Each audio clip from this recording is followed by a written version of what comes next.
یاد رکھیے گا، جن لوگوں کے اندر فطری کمزوریاں پائی جاتی ہیں وہ لالچی ہوتے ہیں، وہ مصیبت آنے پر بہت جلدی گھبرا جاتے ہیں، اور جو لوگ بخیل ہوتے ہیں، کنجوس ہوتے ہیں، وہ کبھی بھی اپنی سوسائٹی کے لیے، معاشرے کے لیے، خاندان کے لیے کوئی بہتر کارنامہ سر انجام نہیں دے سکتے۔ انسان اپنے ماحول کے لیے، اپنے ملک کے لیے، اپنے وطن کے لیے، اپنے قبیلے کے لیے، اپنے دین کے لیے اس وقت سود مند ثابت ہوتا ہے جب وہ اخلاقی بلندیاں رکھتا ہے، اپنے مزاج میں قناعت رکھتا ہے، صبر رکھتا ہے، شکر رکھتا ہے، اور جب اس کی طبیعت کے اندر سخاوت ہوتی ہے، وہ بخیل نہیں ہوتا، کنجوس نہیں ہوتا۔ یہ ساری چیزیں وہ اپنی طبیعت سے نکال کے اعلیٰ اخلاقی اقدار کا مالک ہوتا ہے، تو پھر ہی وہ کوئی خیر بانٹ سکتا ہے۔ اور میں عرض کروں گا کہ وہ اپنی نظروں میں بھی اسی وقت ہی معزز ہوتا ہے جب وہ اخلاقی بلندی پر فائز ہوتا ہے۔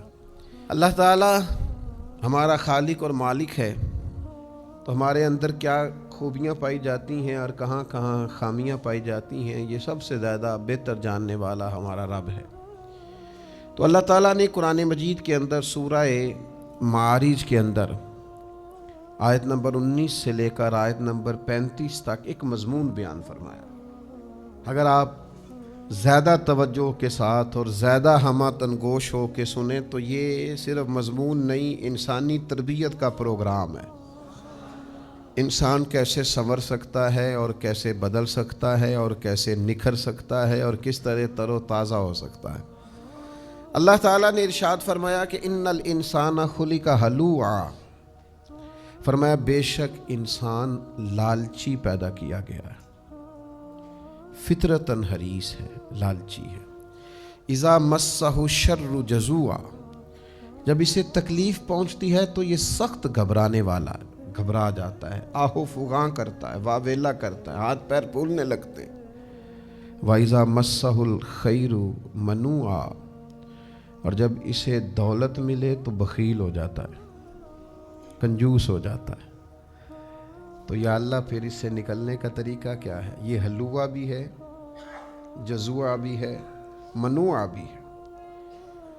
پیدا کیا گیا ہے حریص، لالچی، مصیبت پہنچے تو جزا فضا کرتا ہے، آہو فغاں کرتا ہے، جلدی گھبرا جاتا ہے۔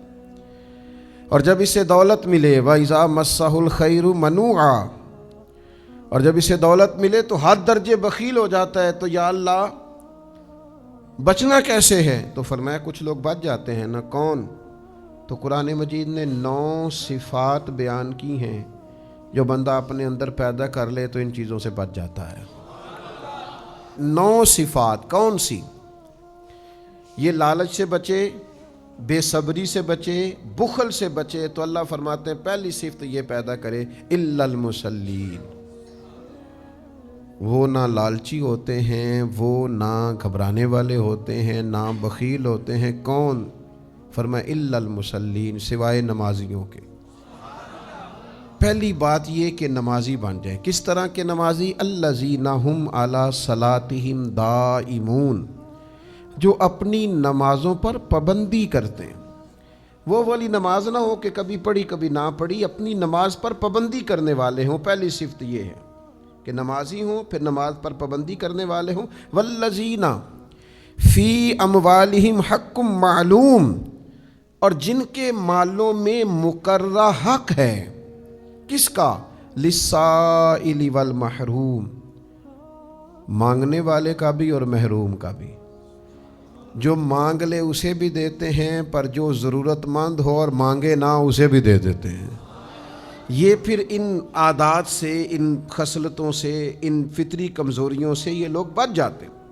آگے فرمایا والذین یصدقون بیوم الدین، وہ لوگ جو قیامت کے دن کی تصدیق کرتے ہیں، جن کو یقین ہے کہ قیامت آئے گی، بدلے کے دن کی، قیامت کے دن کی، جزا کے دن کی تصدیق کرنے والے، جن کے ذہنوں میں ہے قیامت آئے گی، وہ نہ بخیل ہیں، نہ لالچی ہوتے ہیں، نہ جلدی گھبرانے والے ہوتے ہیں۔ اور پھر فرمایا والذین هم من عذاب ربهم مشفقون، اور وہ لوگ جو اپنے رب کے عذاب سے ہمیشہ ڈرنے والے ہیں۔ ان عذاب ربهم غیر مأمون، اور فرمایا بے شک ان کے رب کا عذاب نہ ڈر ہونے والی چیز بھی نہیں، وہ ڈرنے والے ہیں رب سے، اور ڈرنا بھی چاہیے کیونکہ اللہ کا عذاب نہ ڈر ہونے والی چیز نہیں ہے۔ آگے فرمایا والذین هم لفروجہم حافظون، پھر وہ لوگ اپنی شرم گاہوں کی حفاظت کرنے والے ہیں، بدکار نہیں، بے حیا نہیں، بدکاری، زنا، ان چیزوں سے بچنے والے، اپنی شرمگاہ کی حفاظت کرنے والے۔ ہاں الا علی ازواجہم او ما ملکت ایمانہم فانہم غیر ملومین، ہاں اپنی بیویوں کے پاس جائیں یا اپنی کنیزوں کے پاس، باندیوں کے پاس جائیں تو ان پر کوئی ملامت نہیں، وہ جائیں کوئی حرج نہیں، لیکن باقی وہ بچتے ہیں، اپنی شرمگاہ کی حفاظت کرتے ہیں۔ یہ قرآن مجید وہ پروگرام دے رہا ہے جس سے انسان کی تربیت ہوگی، جس سے انسان لالچ اس کے ذہن سے نکل جائے گا، گھبرانا نکل جائے گا، اس کے دل کے اندر سے بخل، یعنی وہ شرمگاہ کی حفاظت کرے تو اس کے اندر کو اللہ اتنا مضبوط کر دیتا ہے کہ نہ بخیلی رہتی ہے، نہ بے صبری رہتی ہے، نہ لالچ رہتا ہے۔ اپنی شرمگاہ کی حفاظت کرے سوائے اپنی بیویوں کے اور اپنی باندیوں کے۔ فرمایا فمن ابتغى وراء ذلك فاولئک هم العادون، البتہ جو خواہش کرے اس کے علاوہ، جو اس کے علاوہ اور طریقے اختیار کرے، معاذ اللہ زنا کرے، لواطت کرے، بدکاری کرے، فاولئک هم العادون، فرمایا یہ لوگ حد سے گزرنے والے ہیں، یہ حد سے گزرنے والے۔ اور اگلی صفت کیا بیان فرمائی؟ فرمایا والذین هم لاماناتہم وعہدہم راعون، فرمایا وہ اپنی امانتوں کی بھی حفاظت کرنے والے ہیں اور اپنے عہد و پیمان کی، اپنے وعدوں کی بھی حفاظت کرنے والے ہیں۔ اور فرمایا آگے فرمایا والذین هم بشہاداتہم قائمون، وہ لوگ جو اپنی گواہیوں پر قائم رہنے والے ہیں۔ والذین هم بشہاداتہم قائمون، جو گواہی پر ڈٹ جانے والے لوگ ہیں۔ والذین ہم علی صلاتہم یحافظون، اور وہ لوگ جو اپنی نمازوں کی حفاظت کرنے والے ہیں۔ قربان جائیں، باقی چیزوں کا ایک بار ذکر آیا ہے، نماز کا 2 بار آیا ہے، 2 بار ذکر فرمایا نماز کا۔ ایک جگہ پہ فرمایا نماز پڑھنے والے ہمیشگی کرنے والے ہیں دائمون، یہاں فرمایا یحافظون۔ علماء اور صوفیاء فرماتے ہیں 2 دفعہ ذکر کرنے سے مراد یہ کہ نماز چیز ہی بڑی اہمیت والی ہے، نماز کو خالی نماز نہ سمجھنا، یہ تمہارے اندر سے لالچ نکالتی ہے، یہ تمہارے اندر سے بزدلی نکالتی ہے، یہ تمہارے اندر سے کنجوسی نکالتی ہے۔ تو یہ 9 صفتیں جو پیدا کرے گا یا اللہ اسے کیا ملے گا؟ تو رب فرماتا ہے اولئک فی جنات مکرمون، یہ لوگ ہیں جو جنت میں بھی عزت والے ہوں گے۔ اللہ کرے آپ کو قرآن کا مزہ آئے۔ فرمایا جنت بھی ملے گی اور عزت بھی ملے گی، جنت میں جائیں گے اور مکرم ہیں یہ لوگ، عزت والے ہیں، جنت میں جائیں گے یہ لوگ، مکرم ہوں گے جنتوں میں، جنت بھی ہوگی اور عزت بھی ہوگی۔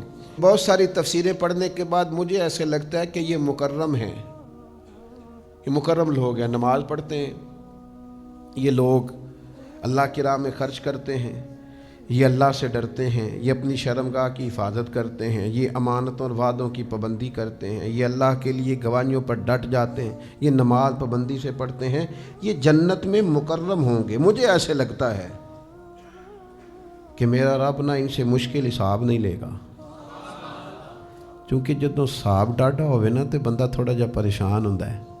تو کریم نے فرمانا او نمازیوں، او اپنی شرمگاہوں کی حفاظت کرنے والوں، او صدقے کرنے والوں، او مانتوں کا خیال کرنے والوں، او وعدوں کی پابندی کرنے والوں، او گواہیوں کے لیے ڈٹ جانے والوں، تمہیں جنت بھی دینی ہے، عزت بھی دینی ہے۔ معنی کیا ہے؟ تم سے حساب نہیں لینا، جاؤ تمہیں بغیر حساب جنت عطا کی، بغیر حساب جنت عطا کی۔ کچھ خوبیاں اپنے اندر پیدا کر لیں۔ امام غزالی فرماتے ہیں جس بندے کی عمر 40 سال ہو گئی ہے نا اور ابھی بدلا نہیں، یعنی میری طرح کی اور میری عمر سے زیادہ لوگ جو ہیں ان کی بات امام غزالی کرتے ہیں، فرماتے ہیں 40 سال عمر ہو گئی اور ابھی بدلہ نہیں، لالچ بھی ہے، بے صبری بھی ہے، کنجوسی بھی ہے۔ فرماتے ہیں اگر ابھی بدلہ نہیں نا تو اس کا مطلب ہے کہ یہ سفر جنت کی طرف نہیں کر رہا، اس کا جو رستہ جس پہ چل رہا ہے نا وہ دوزخ کی طرف جا رہا ہے، معاذ اللہ۔ یہ فیصلہ ہم نہیں کرتے جنتی دوزخی کون ہے، یہ اللہ تعالیٰ ہی کرنے والا ہے، لیکن رستہ اس نے جو اختیار کیا ہے وہ بہرحال جنت والا لگتا، کیونکہ یہ حلوہ بھی ہے، جزوع بھی ہے، منوع بھی ہے، بدلہ ہی نہیں۔ چند چیزوں پر توجہ کر لیں جو انسان کو بدل دیتی ہیں۔ پہلی چیز الا المصلین الذین هم علی صلاتهم دائمون، اللہ فرماتے ہیں وہ نمازی ہیں اور اپنی نمازوں کی پابندی کرنے والے ہیں۔ کچھ لوگ نا نمازی ہیں پر نماز کی پابندی نہیں کرتے، کبھی فجر چھوڑ دیتے ہیں، کبھی عشاء میں سو جاتے ہیں، کبھی ظہر سفر میں قضا کر دیتے ہیں۔ نماز ذرا پابندی سے، نماز ذرا مقررہ وقت پہ، نماز ذرا فکر کر کے۔ ہمارے بزرگ تھے تو کوئی ان سے ملنے آتا، دور دراز سے لوگ ملنے آتے تھے، تو جب واپس جانے لگتے تو فرماتے دوست نماز ذرا فکر سے پڑھنا، اس کی تھوڑی توجہ کرنا، اس کا ذرا لحاظ کرنا، اس کا ذرا خیال کرنا، ذرا نماز نہ تھوڑی سی دیکھو، اس کے حسن کو تو ذرا ملاحظہ کرو، اس کی پاکیزگی کو تو ذرا ملاحظہ کرو۔ نبی کریم فرماتے ہیں اگر کسی کے دروازے پہ نہر ہو، 5 دفعہ غسل کرے تو بتاؤ اس کے وجود پر کوئی میل کچیل رہ جاتی ہے؟ صحابہ نے عرض کی حضور بالکل، وہ تو پاک سے، 1 دفعہ غسل کرنے سے بندہ بڑا نفیس اور صاف ستھرا لگنے لگتا ہے، تو 5 دفعہ غسل، اور پھر دروازے پہ نہر ہو، یعنی پانی کی قلت کوئی نہ ہو، نہر چل رہی ہے اور 5 دفعہ غسل بھی کرے تو کوئی میل کچھ رہ جاتی ہے؟ حضور نہیں۔ تو فرمایا پھر جو 5 نمازیں پڑھے اس کے ذمہ گناہ بھی کوئی نہیں رہ جاتا۔ نماز تربیت ہے۔ قرآن مجید یہ ارشاد فرماتا ہے کہ اگر تم اپنی تربیت چاہتے ہو، تم اخلاقی کمزوریوں سے نکلنا چاہتے ہو، تو پھر تم نماز دائماً پڑھو، پابندی سے پڑھو۔ اور آگے ارشاد فرمایا والذین فی اموالہم حق معلوم، ان کے مالوں میں مقررہ حق ہے، کس کا؟ للسائل والمحروم، سوال کرنے والے کا اور محروم کا۔ وہ جو رزق کماتے ہیں نا، وہ سمجھتے ہیں اس میں غریبوں کا بھی حق ہے، مسکینوں کا بھی حق ہے، ضرورت مند بہن بھائیوں اور رشتہ داروں کا بھی حق ہے، اور وہ اس کو دیتے ہیں، اللہ کے راستے میں خیرات کرتے ہیں۔ یہ حدیث آپ نے یاد رکھنی ہے۔ نبی پاک علیہ السلام نے فرمایا دوزخ سے بچ جاؤ، چاہے کھجور کا ایک ٹکڑا صدقہ دے کے ہی بچ جاؤ، پوری کھجور نہیں، کھجور کا ایک ٹکڑا صدقہ دینے سے بھی تم دوزخ سے بچ سکتے ہو، ایک حصہ دینے سے۔ اور دینا کس کو ہے؟ للسائل والمحروم، سوالی کو بھی دے دو جو مانگ رہا ہے، اور جو ضرورت مند تو ہے پر سوال نہیں کر رہا، محروم تو ہے پر مانگ نہیں رہا، اسے بھی دے دو۔ ویسے آپ کو ایک طبیعت بتاؤں انسانوں کی، اپنی اور آپ کی، ہم اپنی مرضی سے سخاوت کریں تو جتنی مرضی کریں، اور اگر کوئی بہن بھائی مانگ لینا پھر بڑی تکلیف ہوتی ہے۔ دسو یہ مانگ ہی رہا ہے، اس کی توجہ ہی میرے پیسوں پہ ہو گئی۔ آپ وہ دریاؤں کی موج ہے نا، اگر آ گئی تو اس کو بھی 50,000، اس کو بھی 1,00,000، اس کو بھی 2، اس کو بھی 3، دریا کی موج ہے، دے رہا ہے۔ اور اگر کسی نے سوال کر لیا، مانگ لیا، ضرورت کا اظہار کر لیا، تو پھر لوگ پریشان ہو جاتے ہیں۔ میرا رب کہتا ہے جو ضرورت مند ہے اور مانگ رہا ہے دے دے اسے بھی۔ حضرت عبداللہ ابن عمر کے نا کچھ غلام لمبی نمازیں پڑھنے لگتے تھے تو آپ انہیں آزاد کر دیتے تھے۔ تو آپ کے بیٹے نے کہا ابا دی یہ لمبی لمبی نمازیں پڑھ کے آپ سے آزادی لیتے ہیں، بعد میں پتہ نہیں 5 بھی پڑھتے ہیں کہ نہیں۔ آپ نے فرمایا بیٹا یہ مجھے رب کے نام پہ دھوکہ دیتے ہیں، میں رب کے نام پہ دھوکہ کھانے کو تیار ہوں۔ اور سانو لوٹ لے سارا ہی، پر دیکھو نا کس کے نام پہ؟ للسائل والمحروم۔ وہ دے دو یار، کوئی مانگے تو، کوئی سوال کرے تو۔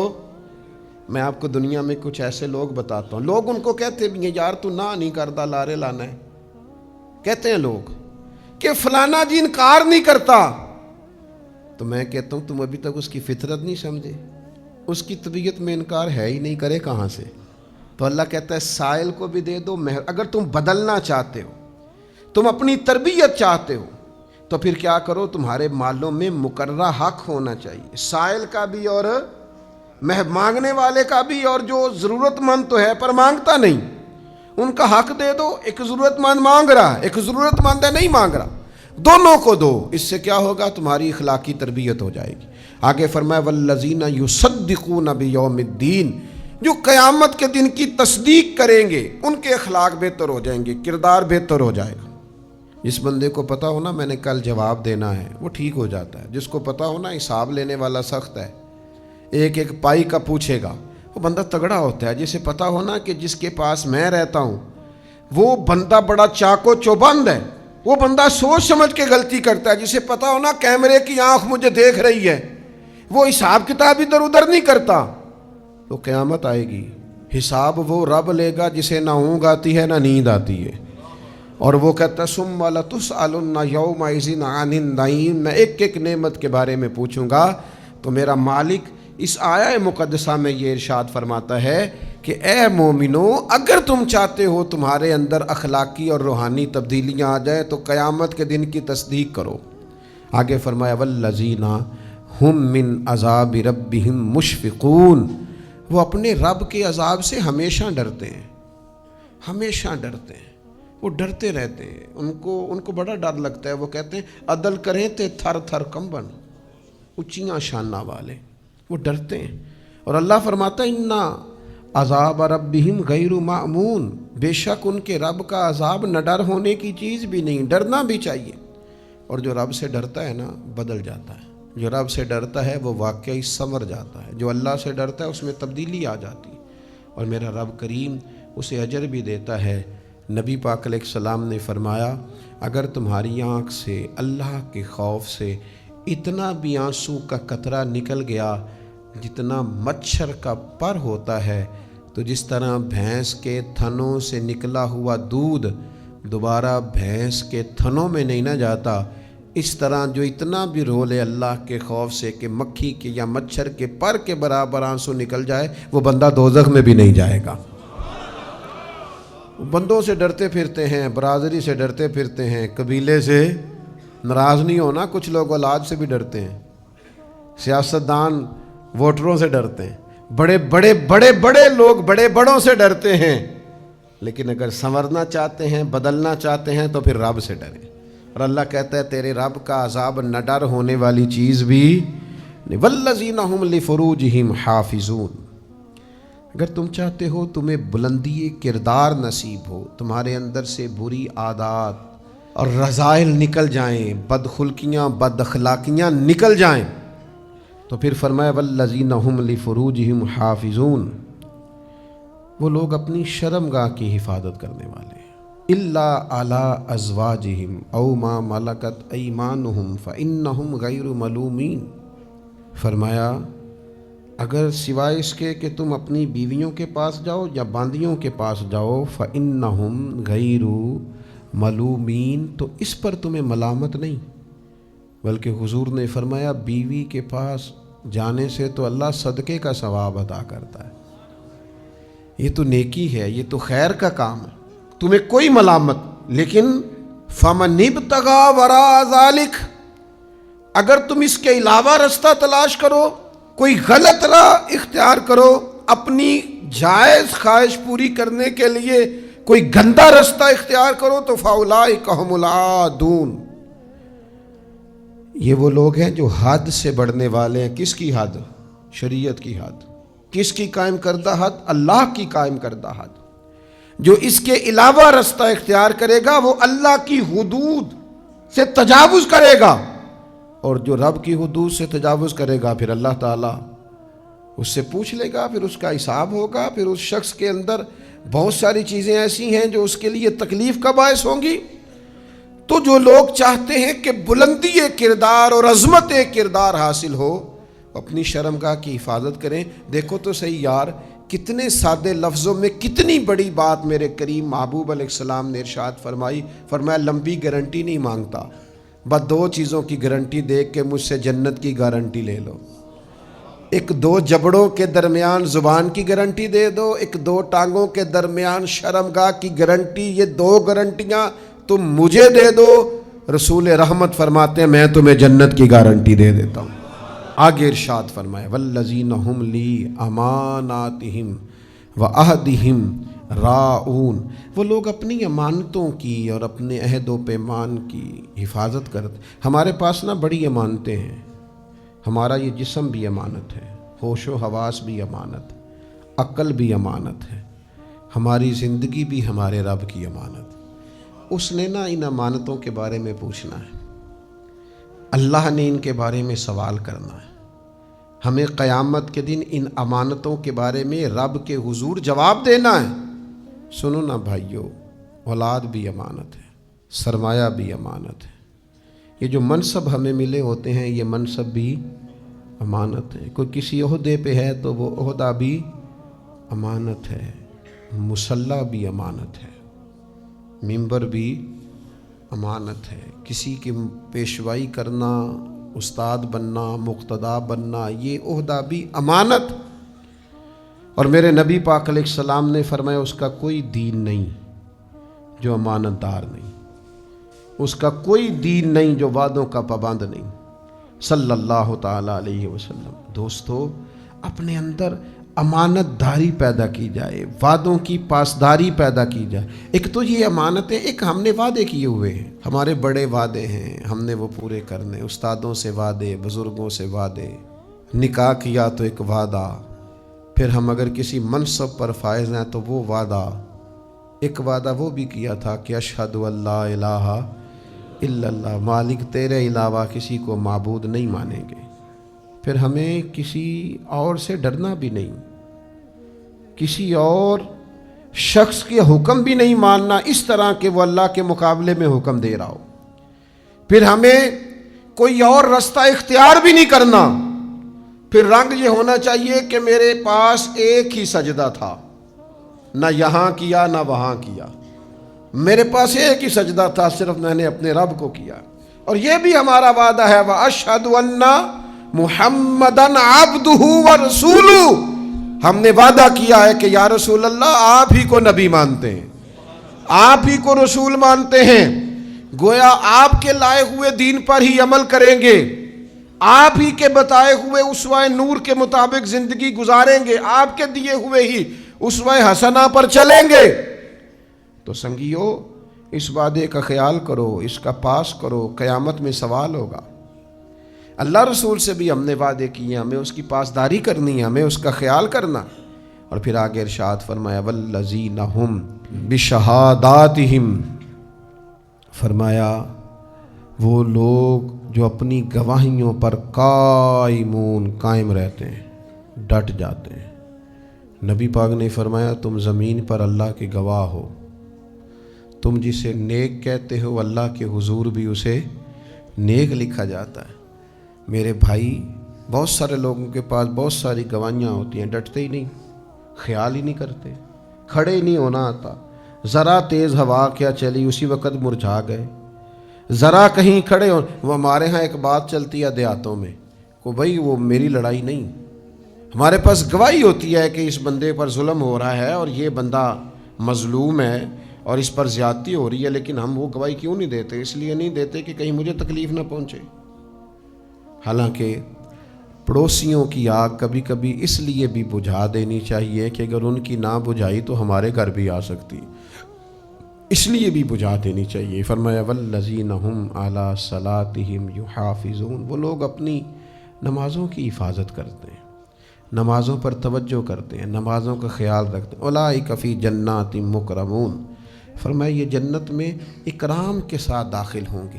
یہ جو اسلام نے ہمیں ماحول دیا ہے نا اپنے آپ کو بدل لینے کا، اپنے اندر اخلاقی تبدیلی پیدا کرنے کا، آپ نا معمولی نہ سمجھیں کہ لالچی ہونا کوئی معمولی بات ہے۔ جب بندہ لالچی ہوتا ہے تو کسی کی پرواہ نہیں کرتا، نہ حلال کی، نہ حرام کی، نہ کسی کے بچوں کے مال، نہ غبن کی، یہاں تک کہ لوگ اپنے ملک اور وطن کے غدار ہو کر بھی مال کماتے ہیں۔ جب انسان لالچی ہو جاتا ہے پھر اسے کچھ پرواہ نہیں ہوتی، اسے زہر بیچ کر بھی معاذ اللہ مال کمانا پڑے، تیزاب بیچ کر بھی کمانا پڑے، زندگیوں سے کھیلنا پڑے، معاذ اللہ لوگ کھیلتے ہیں۔ لالچ نہیں، لالچ بڑا نقصان کرتا ہے، لالچ رسوا کر دیتا، لالچ بہت بڑی تکلیف ہے، بہت بڑی آزمائش ہے۔ اور پھر یہ جو جزوہ ہے، ذرا سی مصیبت آئی نہیں اور ہاتھ پیر پھولے نہیں، مصیبت تو آئے کہ آپ مصیبت سے بچ کے جا ہی نہیں سکتے۔ لَقَدْ خَلَقْنَا الْإِنسَانَ فِي كَبَدٍ، اللہ فرماتے ہیں ہم نے انسان کو پیدا ہی مشقت میں کیا ہے۔ مشقتوں سے نکل سکتا ہے کوئی؟ نکل ہی نہیں سکتے۔ دنیا میں جتنے بھی لوگ بڑے ہوئے ہیں نا، آپ کو بندے نظر آتے ہیں نا، بہت بڑا آدمی ہے، بہت مشہور آدمی ہے، بہت وسیع حلقہ احباب والا آدمی ہے، دنیا میں آپ کو جتنے بڑے نظر آتے ہیں نا، یہ بڑی بڑی مشکلوں سے نکل کے بڑے ہوئے ہیں، بڑی بڑی مشقتوں کا سامنا کر کے بڑے ہوئے ہیں۔ نامی کوئی بغیر مشقت نہیں ہوا، 100 بار جب عقیق کٹا تب جا کر نگی ہوا۔ اور میاں صاحب کہتے ہیں یاری تیری سونے پر ازمائشاں تیریاں آگ، یاری تیری پر آزمائشاں تیریاں اگ، اے سونا پرکھیا جامدائی پہلو نہ لگاں دے لگ۔ یہ نہیں ہو سکتا کہ آپ بڑے بھی بننا چاہیں اور کوئی مصیبت بھی نہ آئے، مرضی کا سونا مرضی کا جاگنا، ایسے نہیں ہوتا بھائی۔ آپ نے اگر بڑے بننا ہے تو مشقتوں سے ہو کر، فَإِنَّ مَعَ الْعُسْرِ يُسْرًا إِنَّ مَعَ الْعُسْرِ يُسْرًا، ہر مشکل کے ساتھ آسانی ہے، ہر مشکل کے ساتھ آسانی ہے۔ آپ مشکل جب بھی آئے سمجھ لیں کہ اس کے بعد اللہ تعالیٰ بہت بڑی آسانی دینے والا ہے۔ اور پھر بخیلی نہیں کرنی، کنجوسی، کنجوس بھی بڑے خطرناک ہوتے ہیں، سنبھال سنبھال کے رکھتے ہیں، گن گن کے رکھتے ہیں۔ بخل نہیں، کنجوسی نہیں۔ نبی پاک صلی اللہ تعالیٰ علیہ وسلم نے فرمایا سخی جو ہوتا ہے نا، یہ لوگوں کے بھی قریب ہوتا ہے، اللہ کے بھی قریب ہوتا ہے، اور جنت کے بھی قریب ہوتا ہے۔ اور فرمایا یہ جو کنجوس ہوتا ہے نا، کنجوس، یہ لوگوں سے بھی دور ہوتا ہے، اللہ سے بھی معاذ اللہ دور ہو جاتا ہے، اور جنت سے بھی دور ہو جاتا ہے۔ کنجوسی نہ کریں، جہاں خرچ کرنا ہے وہاں خرچ کریں۔ اللہ اس کو دیتا ہے جو رب کی راہ میں دیتا ہے۔ ہمارے رویوں سے بعض اوقات بخل چھلکتا ہے، ہمارے مزاجوں سے، طبیعتوں سے، رویوں سے بعض اوقات محسوس ہوتا ہے کہ یار یہ تو بہت بڑا آدمی ہے، اس کا تو انداز بڑا انوکھا ہونا چاہیے تھا۔ تو بخیلی نہیں کرنی، کنجوسی نہیں کرنی، دل کھلا رکھنا ہے۔ جو دیتا رہتا ہے رب بھی اسے دیتا ہی رہتا ہے۔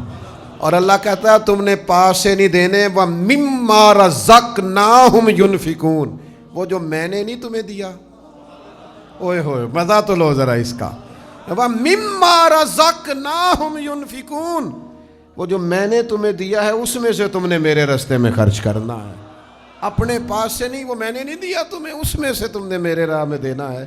اللہ سمجھنے کی توفیق دے۔